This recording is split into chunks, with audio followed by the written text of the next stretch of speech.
राज्यातील लोकप्रिय योजनांमुळे निधी मिळत नसल्याची तक्रार शिंदेंच्या शिवसेनेतील मंत्री आणि आमदार काही महिन्यांपूर्वी करत होते। आज याच शिंदेंच्या शिवसेनेच्या एका माजी आमदारानं निधीवरून मोठा दावा केला। आत्ताच्या आमदाराला 2 कोटी मिळतात, मात्र मी आमदार नसतानाही मला 20 कोटी मिळतात असं वक्तव्य माजी आमदार सदा सरवणकरांनी केलं। पराभूत झालो तरी मुख्यमंत्री फडणवीस आणि उपमुख्यमंत्री शिंदे माझ्या पाठीशी असल्याचा विश्वास सरवणकरांनी व्यक्त केला। आपल्या माहितीसाठी सांगतो, मी पराभूत जरी असलो तरी सुद्धा आपलं जे नेतृत्व आहे म्हणजे फडणवीस साहेब म्हणा किंवा शिंदे साहेब असलेल्या आमदाराला 2 कोटी मिळाले, तर मला नसताना सुद्धा 20 कोटी मिळतात। उद्घाटन करताना मी दिसतोय। दरम्यान सदा सरवणकरांच्या दाव्यानंतर काही प्रश्न उपस्थित होतात, आपण ते पाहूया। आमदार नसतानाही सदा सरवणकरांना कोणता आणि कसा निधी मिळाला?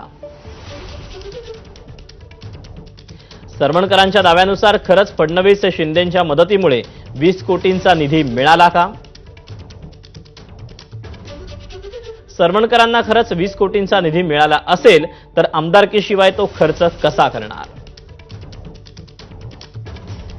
सदा सरवणकरांच्या वक्तव्याची सरकार दरबारी दखल घेतली जाणार का?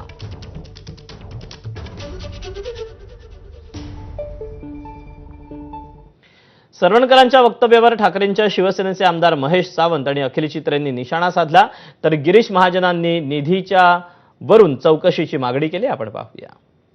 जी काय पद्धत त्यांनी चालू केली आहे ही पद्धत अतिशय चुकीची आहे। या संदर्भात आम्ही स्वतः डेप्युटी सीएमला पत्र लिहिणार आहोत, सीएमना लिहिणार आहोत की त्यांना जर 20 कोटी असेल तर आम्हाला 40 कोटी निधी द्या, जेणेकरून आम्हाला सुद्धा नागरी कामं करता येतील। तुम्हाला 20 कोटी जर त्यांना मिळालं असेल तर तुम्ही बघितलं असं विभागात प्रत्येक ठिकाणी बोर्ड लावलेले असते, परंतु ते बोर्ड लावू शकत नाही कारण त्यांना तो 20 कोटीचा निधी कागदावरती ठेवायचा आहे, बाकी सगळा मलिदा खिशात टाकायचा आहे। की ईडीने इथे चौकशी केली पाहिजे की जे निधी मिळते ना ते निधी खरोखर जनतेच्या कामासाठी वापरण्यात येत आहे की त्यांच्या कुटुंबियांसाठी कामाला येत आहे, आणि कशा प्रकारे तुझा भाव सुरू आहे। सरकार काय करते?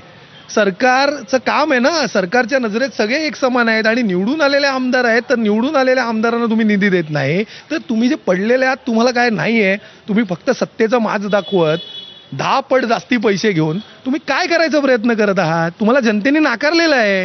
आता कशा त्यांना 20 कोटी मिळाले काय आता याची मला कल्पना नाही, म्हणजे कसे दिले 20 कोटी त्यांना, कशासाठी दिले? असा कुठलाही नियम शासनाकडे नाही, असं कुठल्याही पराभूत उमेदवारांना 10 पट जास्त रक्कम द्या किंवा निधी द्या असा कुठलाही निकष किंवा नियम आमच्याकडे नाहीये। तर त्यांना कुठून भेटले, कसे भेटले हा चौकशीचा भाग आहे खरं म्हणजे, मी माहिती घेईल।